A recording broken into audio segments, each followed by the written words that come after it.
Kemudian ada pertanyaan juga begini Mas Hidayat. Nah itu bagaimana kalau raja-raja kan ada raja di beberapa kerajaan di Timur Tengah ya. Ada juga kepala daerah kalau di Indonesia segala macam. Nah bagaimana? Nah itu bukan tujuan dari dakwah. Kita mendakwai mereka untuk mentaati Allah dan Rasulnya. Jadi siapapun yang menjadi termasuk presiden, gubernur, dan segala macam itu bukan tujuan kita. Tapi kalau itu diduduki oleh orang-orang yang kebetulan adalah Muslim, kewajiban mereka adalah menjalankan syariat Islam, syariat Allah dan Rasulnya. Assalamualaikum warahmatullahi wabarakatuh. Sahabat Mina semuanya, jumpa lagi dengan saya dan juga Ustadz Ali Farhan Sani dalam acara Suara Palestina yang akan mengupas tentang kisah-kisah yang penuh makna yang akan menjadi pelajaran bagi kita untuk meniti jalan kita selanjutnya. Kali ini kita sudah ada di studio Mina dan kita akan bahas apa nih, Ustadz Ali? Tentang Nabi Daud dan Nabi Sulaiman. Ya, Nabi Daud dan Nabi Sulaiman yang hubungannya dengan Masjidil Aqsa dan Palestina. Ya. Pemirsa sahabat Mina, sejarah bukan hanya sekedar kumpulan peristiwa, tetapi sejarah menjadi cermin bagi kita untuk pertimbangan menuju langkah-langkah selanjutnya. Di balik kisah para nabi yang diabadikan dalam Al-Quran, tersimpan pelajaran yang mendalam tentang keimanan, tentang kemanusiaan, dan tentang tanggung jawab peradaban. Pada masa Bani Israel, khususnya pada masa Nabi Daud dan Sulaiman, muncullah kisah-kisah yang penuh heroik, kisah-kisah yang kita semua bisa mengambil pelajaran darinya, termasuk juga bagaimana Nabi Daud dan Nabi Sulaiman menjadi seorang raja yang menegakkan keadilan, melaksanakan perintah-perintah Allah Subhanahu wa Ta'ala.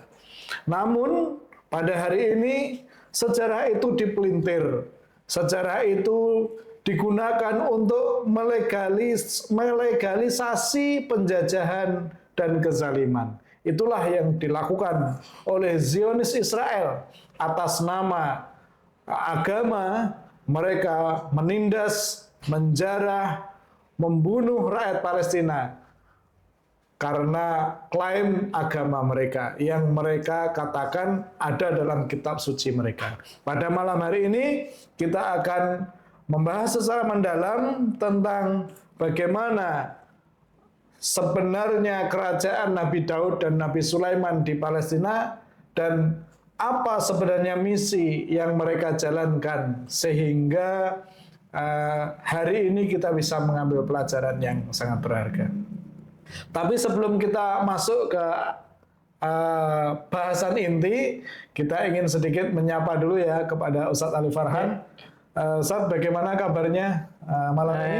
Alhamdulillah, bikhair Masjid. Masya Allah. Very well. Very well. Ini kita ada di penghujung bulan Oktober dan beberapa hari lagi kita akan masuk bulan November yang itu menjadi bulan solidaritas Palestina. Dan Aqsa Working Group membuat acara selama 1 bulan penuh untuk bisa menggaungkan, mensosialisasikan tentang Palestina dan Masjidil Aqsa kepada seluruh rakyat Indonesia khususnya dan juga kepada seluruh masyarakat dunia. Dan Ustadz Ali Farhan, beliau menjadi salah satu penanggung jawab untuk acara apa Ustadz? Daurahnya. Acara daurah. Acara daurah itu apa? Bisa dijelaskan ke pemirsa dulu. Sahabat Mina ya, alhamdulillah. Jadi berkaitan dengan bulan solidaritas Palestina ini untuk mengingatkan kita semua, terutama bangsa Indonesia, bahwa ada satu bagian negeri yang masih terjajah yang harus menjadi agenda utama kita. Nah, dari rangkaian ada sekitar 10 kegiatan ya dalam 1 bulan. Ada mendaki gunung, ada lompat, ada bedah buku dan sebagainya. Nah, saya menjadi salah satu yang diamanahi di bagian daurah Baitul Maqdis. Daurah itu semacam pelatihan itu ya, training beberapa hari yang ditempatkan di beberapa tempat. Di beberapa kota? Iya, beberapa kota. Untuk tahun ini dipusatkan di Jawa Tengah. Nanti pertengahan November yang insya Allah pematerinya langsung dari Profesor LOEC. Sudah kita kontak dan beliau sudah oke, setuju, sudah approve. Nah, kemudian yang kedua untuk Jawa Barat, saya insya Allah ngisi Daurah Baitul Maqdis di Tasikmalaya tanggal 1 November nanti insya Allah. 1 November, Ya. oke. Dan mungkin ada di tempat-tempat lain nanti akan kita koordinir. Bulan November menjadi bulan Palestina, kurang lebihnya itu. Bulan Solidaritas Palestina. Palestina, iya. Ya, alhamdulillah. Nah, Aqsa Weekend Group juga menginisiasi melalui sayap wanita muslimatnya ya, Iya. pembangunan rumah sakit Indonesia, rumah sakit ibu dan anak di Palestina, yang saat ini kalau nanti sudah bisa dapat akses masuk, maka mereka akan sedikit informasi tentang RSI Asad. Ya, jadi beberapa waktu yang lalu saya dihubungi oleh Ketua Maimunah Center Indonesia ya, Ibu Insinyur Onifrianti Hamidi yang menyampaikan progres bahwa untuk membangun sebuah rumah sakit, terutama ibu dan anak ya, ini kan karena sangat diperlukan di jalur Gaza, karena dari 60.000 lebih, bahkan masih ada puluhan ribu lagi yang tertimbun itu, hampir 70% lebihnya itu ibu dan anak-anak. Nah inilah maka di sana itu belum ada rumah sakit yang khusus ibu dan anak. Rumah sakit anak ada, rumah sakit yang umum ya, yang khusus ibu dan anak. Nah karena itulah Maimunah Center Indonesia ini menginisiasi rumah sakit yang khusus ibu dan anak. Nah tentunya apa itu penggalangan infak donasinya dari sekarang ya, karena ketika sekarang gencatan senjata, tapi kan masih terjadi pelanggaran di sana-sana. Begitu sudah aman, nah baru kita bangun fondasi awalnya. Kalau tanahnya sudah ada wakaf, itu sudah resmi dari Menteri Kesehatan setempat. Jadi artinya ada yang menanyakan juga, kok menggalang dana ya dari sekarang kan?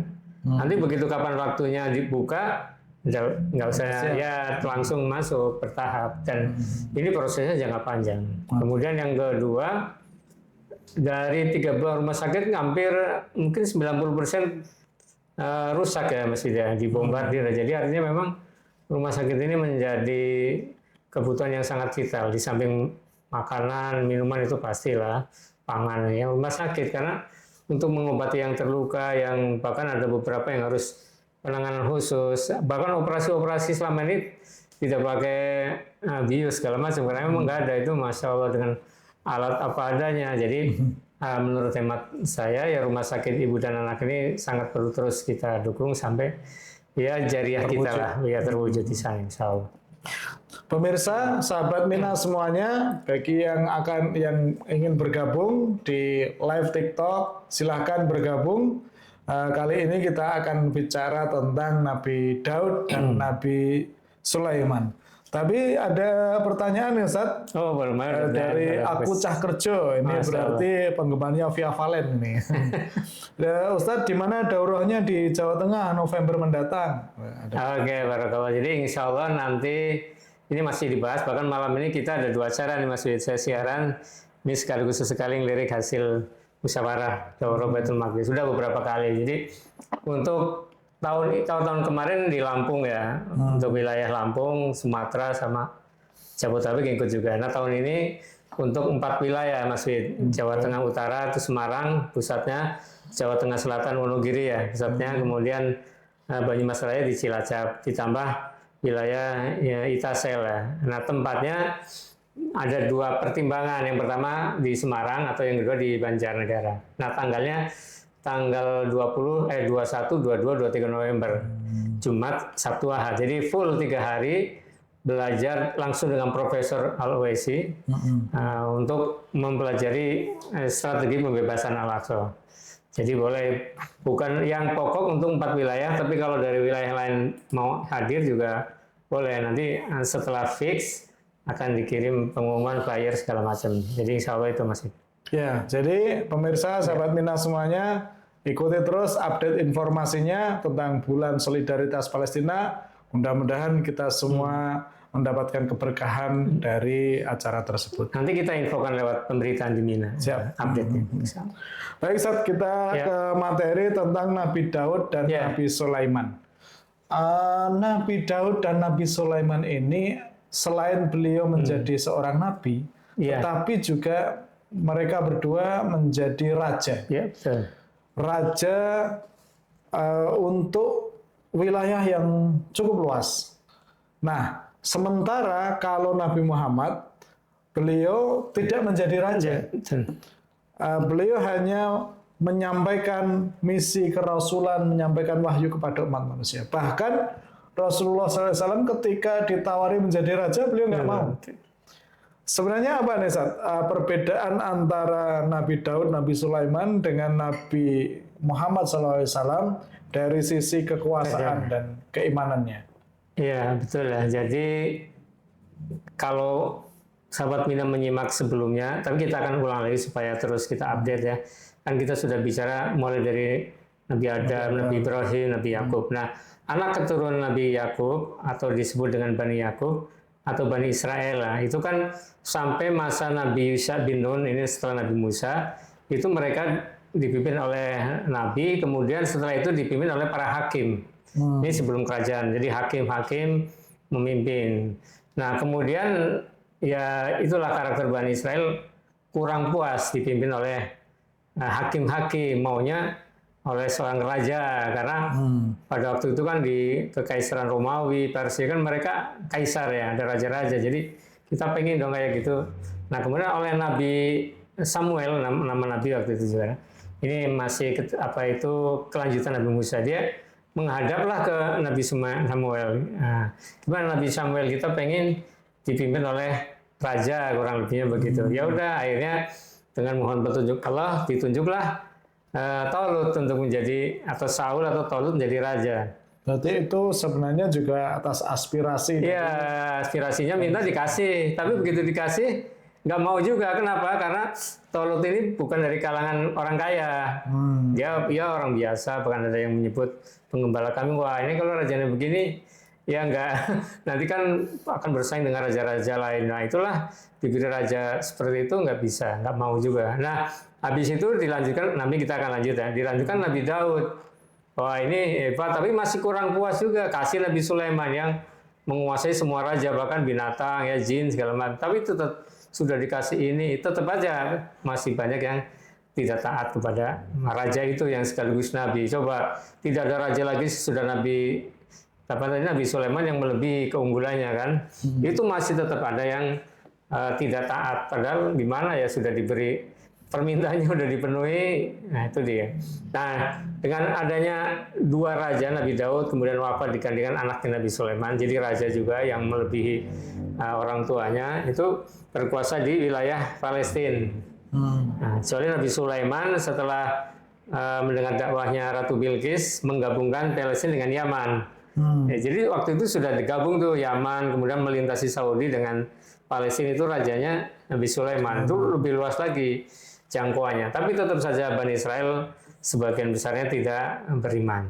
Nah, kerajaan waktu itu seputaran itu, dan dia sekaligus raja, sekaligus nabi.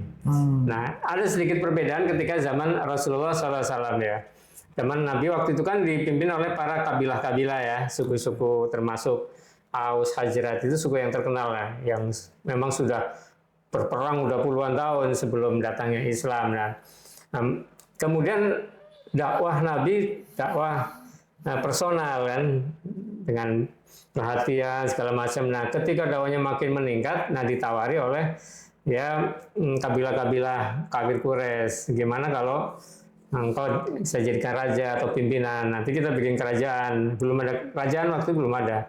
Nabi ditawari dari penguasa lah kurang lebihnya. Kan kalau dari penguasa atau pimpinan politik, kalau bahasa sekarang kan lebih enak kan, menekan mana-mana. Tapi Rasul mengatakan bahwa kami tidak diutus untuk menjadi penguasa, tapi untuk menyampaikan dakwah. Jadi ini menepis bahwa dakwah Islam itu melalui individu personal, tidak melalui kekuasaan atau kekuasaan politik maksudnya. Karena ada syaratnya, ketika engkau sudah jadi raja atau penguasa politik, engkau hentikan dakwahnya. Jadi itu yang menjadi yang salah. Tapi akhirnya ya nggak bisa diterima karena dakwah itu meliputi semuanya. Kemudian ada pertanyaan juga begini Mas Yudhaka, nah itu bagaimana kalau raja-raja, kan ada raja di beberapa kerajaan di Timur Tengah ya, ada juga kepala daerah kalau di Indonesia segala macam. Nah, bagaimana? Nah, itu bukan tujuan dari dakwah. Kita mendakwai mereka untuk mentaati Allah dan Rasulnya. Jadi siapapun yang menjadi termasuk presiden, gubernur, dan segala macam itu bukan tujuan kita. Tapi kalau itu diduduki oleh orang-orang yang kebetulan adalah Muslim, kewajiban mereka adalah menjalankan syariat Islam, syariat Allah dan Rasulnya. Jadi pemirsa Suara Palestina, Nabi Daud, Nabi Sulaiman itu selain menjadi nabi juga menjadi seorang raja. Adanya beliau berdua diangkat menjadi seorang raja itu tidak lepas dari permintaan Bani Israel waktu itu, yang mereka menginginkan pemimpinnya menjadi seorang raja. Gitu. Nah, tetapi memang Nabi Daud dan Nabi Sulaiman ini ya raja ya nabi. Ya mereka beliau berdua berkuasa tetapi juga menyampaikan risalah-risalah ilahi. Ustadz bisa sampaikan bagaimana beliau berdua Nabi Sulaiman dan Nabi Daud ini menjaga keseimbangan antara kekuasaan dengan tanggung jawab agama. Ya, Masya Allah. Jadi saya akan mengawali dari tugas Nabi dan Rasul semuanya ya, bukan hanya Nabi Daud, Nabi Sulaiman. Itu ada di dalam surat Al-Anbiya ayat 25. Nanti mohon bisa dibacakan Nasid. Surat Al-Anbiya ayat 25 bahwa Allah memang mengutus Nabi dan Rasul utusannya adalah untuk mentauhidkan Allah.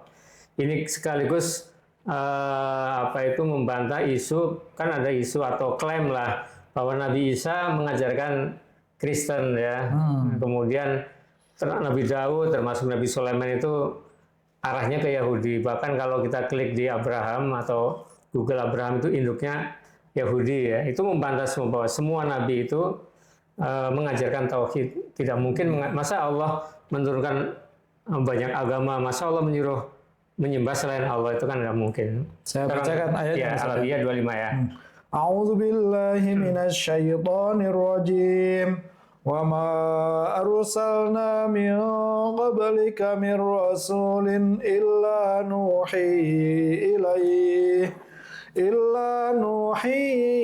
ilaihi annahu la ilaha illa ana fa'budun. Kami tidak mengutus seorang rasul pun sebelum engkau Nabi Muhammad, melainkan kami mewahyukan kepadanya bahwa tiada Tuhan selain aku, maka sembahlah aku. Nah, ini kan menjadi, kalau bahasa kitanya, dakwah utama, grand strateginya, bahwa semua nabi rasul itu mengajarkan tauhid kepada Allah, la ilaha illallah, termasuk tadi Nabi Daud dan Nabi Sulaiman. Dan dari sinilah kita belajar. Saya kemarin nulis artikel di Mina ya, Masjid. Pemirsa, sahabat Mina, saya nulis artikel tanggal 28 Oktober kemarin di kolom Mina, judulnya di Mina Edu ya. Ketika Baitul Maqdis mengajarkan iman dan akhlak kepada para pelajar. Jadi intinya Baitul Maqdis kan tanah suci. Itu merupakan madrasah kehidupan yang melahirkan para nabi yang tadi, yang mengajarkan nilai-nilai keimanan. Nah, dari tanah suci itu bukan hanya mengajarkan keimanan, tapi mengajarkan pembentukan karakter untuk generasi pelajar termasuk. Jadi belajar yang sekarang kita sedang belajar Nabi Daud, Nabi Sulaiman, nanti nabi-nabi yang lain pada episode berikutnya, kita sedang menanamkan karakter buat generasi. Alhamdulillah dengan izin Allah ini bukunya sudah selesai, lagi proses penerbitan buku Al-Quds dan Maqdisiyah ya untuk kelas 7, 8, 9 MTS dan 10, 11, 12 Aliyah. Itu bukan semata-mata belajar sejarah Al-Quds, tapi ada akidahnya, ada akhlaknya, ada pembentukan karakternya, di samping ada sejarahnya juga.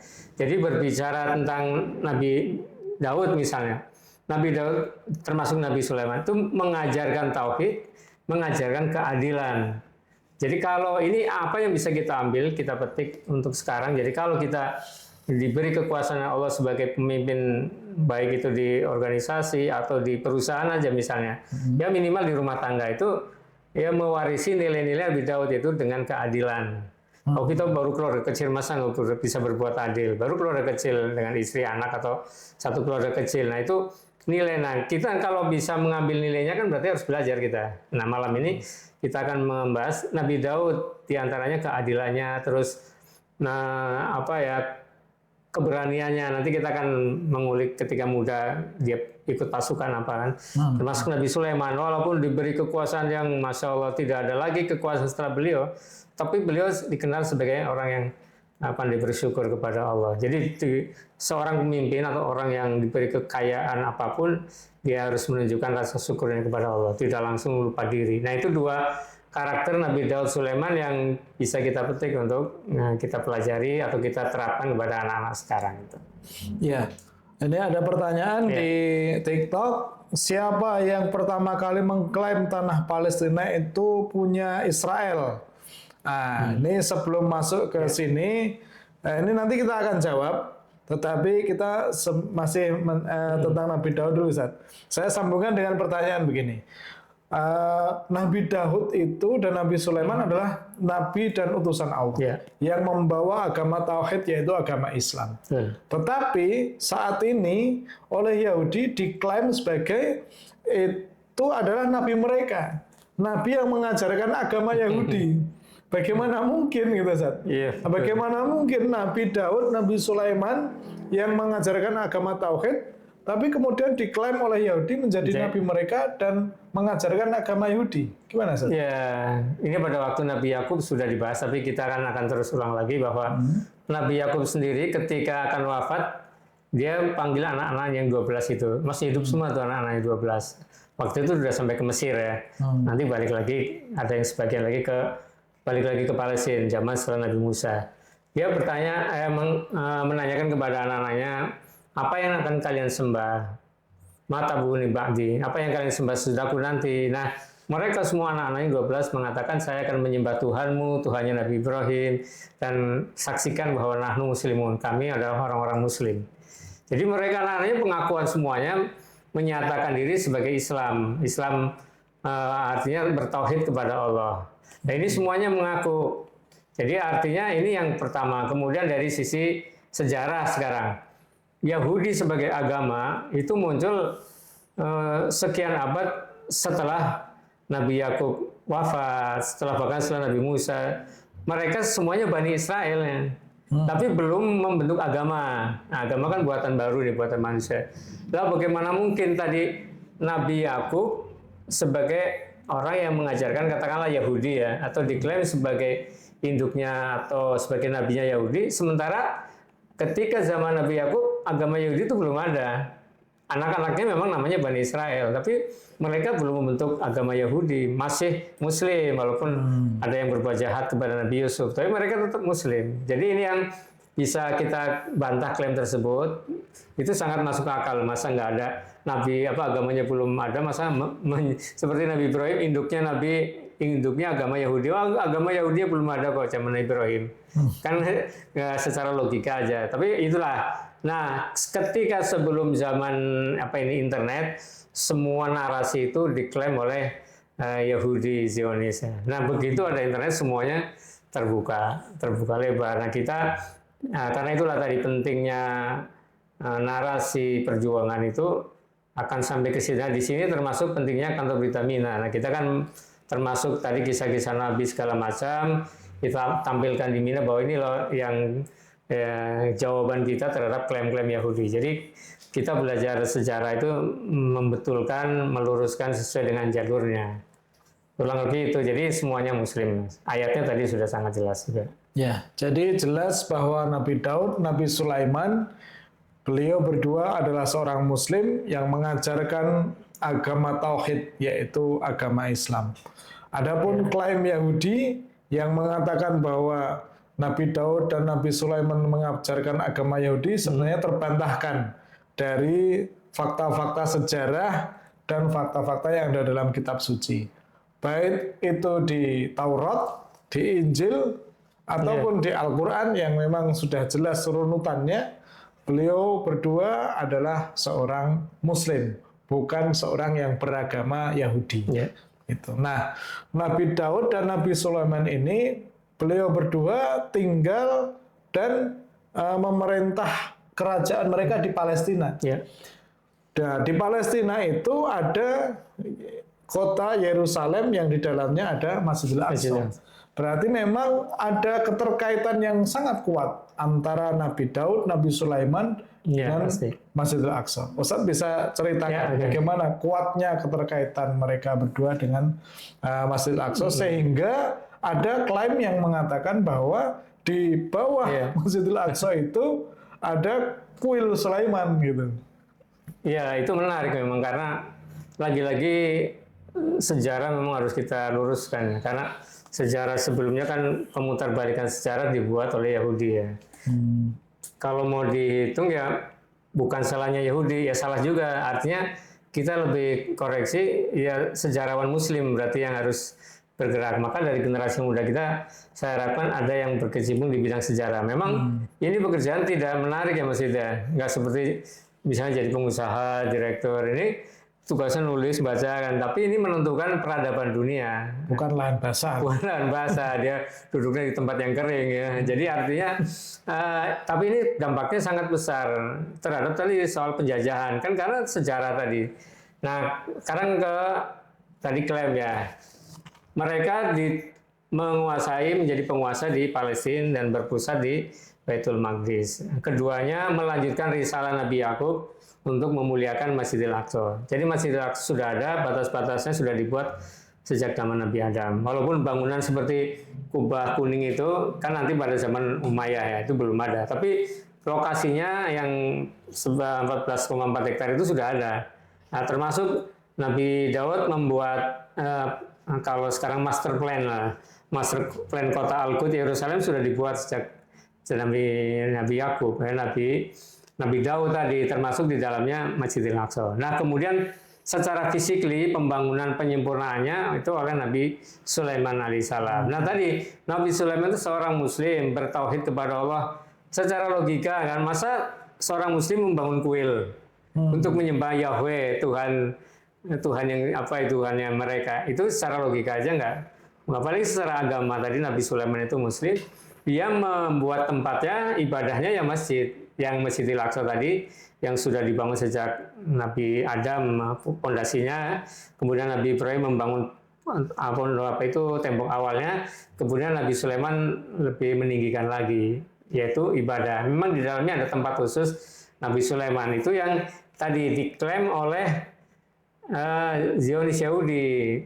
Nah, ini kenapa kok Yahudi bisa mengklaim? Nah, ini Yahudi yang mengklaim itu Yahudi Zionis, Yahudi yang berpolitik artinya. Mereka politiknya politik penjajahan, politik kolonialisme atas nama agama.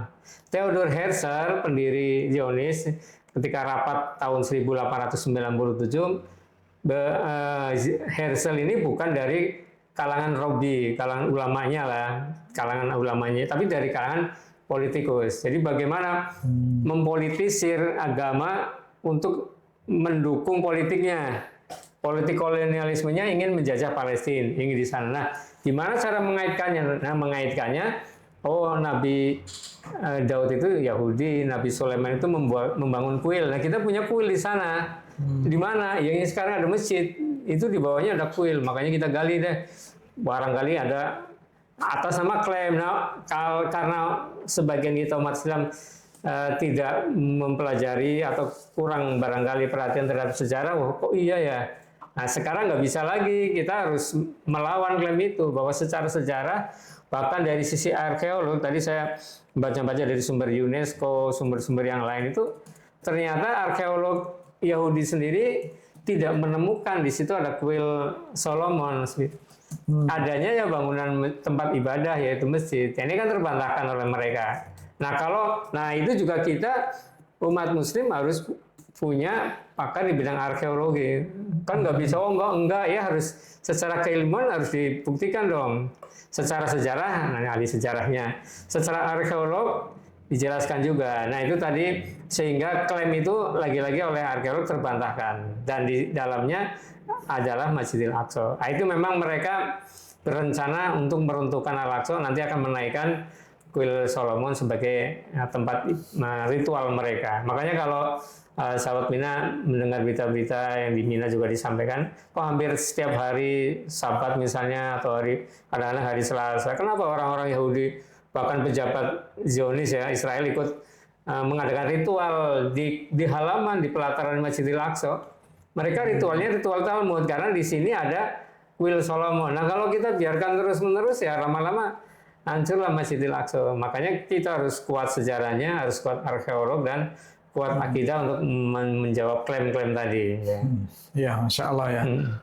Pemirsa sahabat Mina, pemirsa Suara Palestina, terima kasih yang telah bergabung di live TikTok. Ada Abdullah yang mengirimkan kopi ini, kemudian Aku Cah Kerja yang mengirimkan mawar, ada juga M Jahseri, terus kemudian Kucing Cerita, ada juga Anadifah, Enang Wulandari, Masya Allah. Selamat bergabung semuanya dan mudah-mudahan melalui acara ini kita bisa menyuarakan tentang Masjidil Aqsa dan Palestina. Sedikit nambahi tadi apa yang Ustadz sampaikan tentang klaim klaim kuil Solomon ya. Saya ada beberapa literatur nih dari Profesor Israel Filkenstein. Boleh silakan. Yaitu seorang akademisi dari Universitas Tel Aviv. Beliau mengatakan pandangannya bahwa tidak ada bukti arkeolog yang kuat tentang keberadaan kuil Sulaiman atau Temple of Solomon seperti yang digambarkan dalam Alkitab yang disebutkan oleh kaum Zionis. Ia menegaskan bahwa kisah tersebut bersifat teologis dan politis ketimbang fakta sejarah. Ada juga Profesor Zev Hergos yang menyatakan bahwa ini juga dari Universitas Tel Aviv yang mengatakan orang Yahudi sendiri padahal ya. Orang Yahudi. Tidak ada bukti arkeologis yang mendukung narasi Alkitab tentang kerajaan Daud dan Sulaiman sebagai kerajaan besar yang berkuasa. Bangsa Israel pernah berada di Mesir dan menyeberangi padang pasir, tetapi tidak menaklukkan tanah ini dengan kekerasan. Hal senada juga ada Profesor Kate Witzleim, ada Dr. Ilan Pape, ada Neil Peter Lemske, dan lainnya. Jadi klaim yang mengatakan bahwa di bawah Masjidil Aqsa ada Temple of Solomon atau kuil Sulaiman sebenarnya sudah dibantah sendiri oleh para akademisi dan sejarawan arkeolog dari orang-orang Israel sendiri. Gitu. Sehingga tapi kenapa itu masih dijalankan terus? Karena memang ini sifatnya politis. Dan saat ini di bawah Masjidil Aqsa itu sudah ada terowongan-terowongan yang itu menggerogoti pondasi-pondasi dari Masjidil Aqsa itu. Diperkirakan kalau ada gempa berkekuatan 2 skala Richter saja, 2 magnitudo itu Masjidil Aqsa diperkirakan akan rubuh. Karena apa? Karena di bawahnya udah digali terowongan-terowongan yang itu sudah sangat memprihatinkan sekali tentang struktur bangunan itu yang dibangun galian digali sehingga sangat mudah untuk roboh gitu. Ustaz bisa diceritakan kondisi terakhir tentang terowongan itu Ustaz dan apa sebenarnya motivasi mereka membangun terowongan di bawah Masjidil Aqsa? Ya, sebelum era internet sekarang itu sebenarnya mulai sejak setelah perang 1967 ya. Mereka kan mulai menduduki wilayah timur, Yerusalem Timur ya, tepi barat, termasuk Masjidil Aqsa di dalamnya. Tapi waktu itu informasi kan masih sangat terbatas ya. Karena waktu itu kan belum ada internet seperti sekarang ya, media sosial juga belum ada, Facebook, WhatsApp segala macam belum ada. Mereka yang paling berkuasa. Nah, kemudian upaya itu sempat digali atau diekspos oleh Sheikh Red Salah. Sheikh Red Salah ini salah satu pejuang Palestina di tepi barat yang mengkhususkan diri. Dia pernah nyamar jadi buruh, nyamar jadi orang yang tukang lah ya. Tapi dia ngambil foto, gambar segala macam. Nah, mulai terbongkar nih. Ini tahun 90-an. Jadi emang sudah lama sekarang 2025 udah 20 tahunan lebih. Jadi artinya bagaimana proses 20 tahun terjadi. Itu yang dibongkar. Nah, ketika era internet tahun 2000-an, nah tidak ada bisa lagi yang menutup-nutupi dimanapun kejahatan apapun genosida apalagi itu tidak bisa ditutupi karena bukan hanya ada wartawan tapi juga ada orang yang bisa mengekspos lewat media sosial. Nah, dalam kondisi seperti ini kan Zionis politikus kolonialis tadi kan merasa terdesak. Nah, karena merasa terdesak mereka mencoba mengaitkan kembali dengan isu agama. Jadi bahwa yang mereka lakukan adalah perintah agama. Ada di dalam kitab sucinya bahwa ini adalah tanah yang dijanjikan. Padahal kitab sucinya sudah mereka rubah-rubah sendiri juga. Dan yang kedua, kalau kita melihat ada Yahudi non politik ya, Yahudi yang anti peperangan, kan banyak yang ikut demo juga ya di London, di Amerika banyak. Mereka mengatakan bahwa memang tanah Palestina itu tanah yang dijanjikan, tetapi tidak melalui peperangan, tidak melalui pembunuhan, melalui karunia Tuhan aja nanti.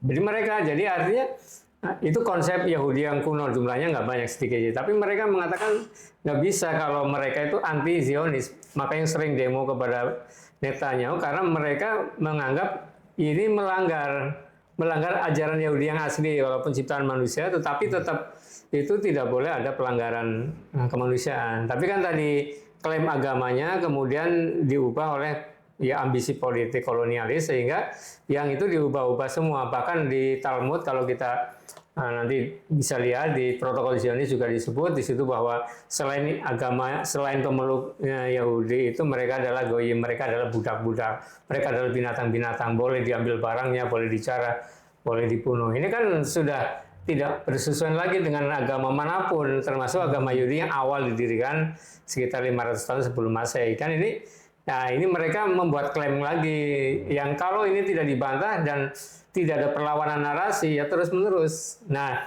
beberapa hari yang lalu saya nulis juga bagaimana Mina membuat narasi perlawanan. Sekarang kan perang narasi ya, jadi jangan dianggap narasi itu sendiri itu dampaknya sangat besar, luar biasa.